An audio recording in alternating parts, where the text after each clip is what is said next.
Hi everyone, it's Mrs. Hale. Just wanted to take some time and walk you through the Unit 1 project. So for this project, what you're doing is you are investigating dominant and recessive traits. So the first step for the project is you're going to have to gather your materials, and luckily your materials only include yourself and 3 other people. So that could be your mom, your dad, your brother, your sister, a friend, an aunt, an uncle, just basically 3 other people that you can ask these questions to. So for step 1, what you're doing is you're investigating these traits for yourself and for 3 other people. And what you're doing is this whole entire part of the table is going to be either yes or no. So you'll see here in the first table or first column of the table is actually the traits. And the thing about the traits is um, that with the traits, you only have to write down yes or no if you have the trait.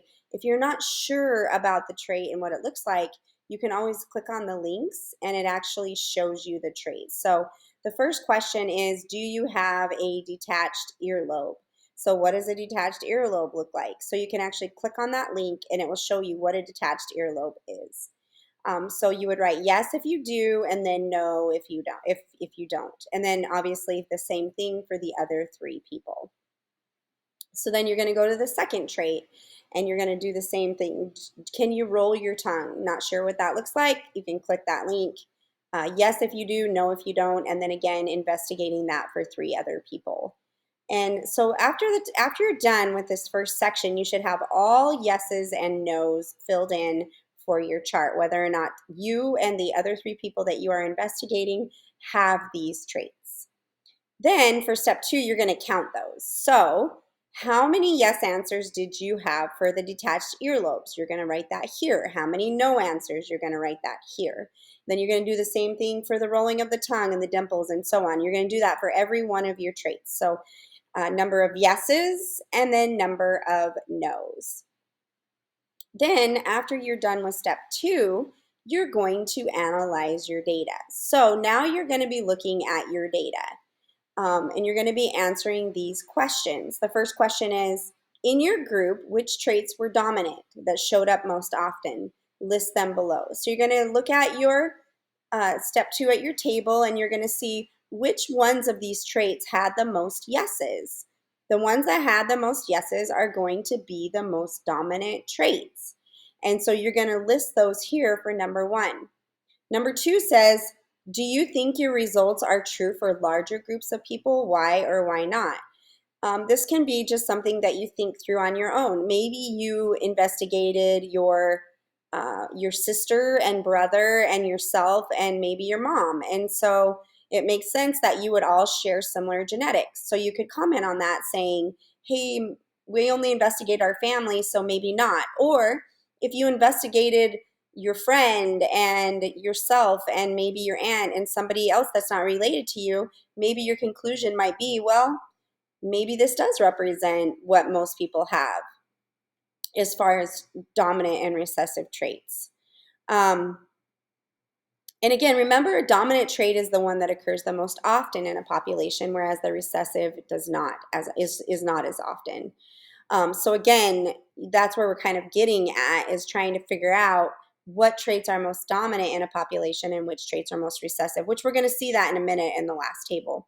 So for number 3, it says, in respect to the differences of traits, does it matter if someone is male or female? Why or why not? And you can look at your data. If you yourself are a male, say, and then you investigated 2 other males and then 1 female, and the males had more traits in common than females, then that might be something that you would consider saying yes to. If most people, even whether or not they were a boy or a girl, if they all had a similar dominant trait and you didn't see any difference between males and females, that could also be something that you could comment about. So for these first 3 questions, you're really just looking at your own data and you're trying to come up with your own conclusions from your data. So again, remember, you are analyzing your own data. So For the very last part of step 3, now you're actually going to be looking at each of these traits and see which ones are dominant and which ones are recessive. So remember, dominant is the one that occurs most often in a population, whereas recessive does not. So dominant, if you look at earlobes, the detached earlobe is most dominant. The attached is recessive, and so on. So now you can actually see which ones of these are actually dominant on the genome and then which ones are recessive. And so you're going to be answering this question: did my group match the human population's results? So did most of the people that you investigated have detached earlobes? Yes or no?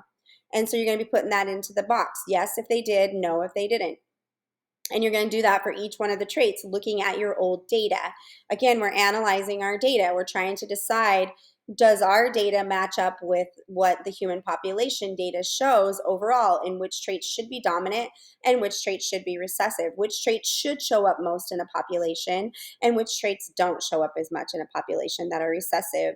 And then for these last 2 questions, you're just going to again look at your data and you're going to talk about, check to see if the traits you said were dominant were actually dominant. And so you're just going to kind of reflect on that. The ones that you thought were most, that occurred the most in your data, were they really the dominant trait? Did most of your people have detached, did most of the people that you investigated have detached earlobes? Did they most have attached? And so you're going to comment on that. And then you're going to write at least 3 sentences about how your answers matched up. Were they close to the human population? And just explain that. All right, so this is a pretty straightforward project, but if you still have additional questions about it, let me know and I'm happy to answer those for you. Thanks.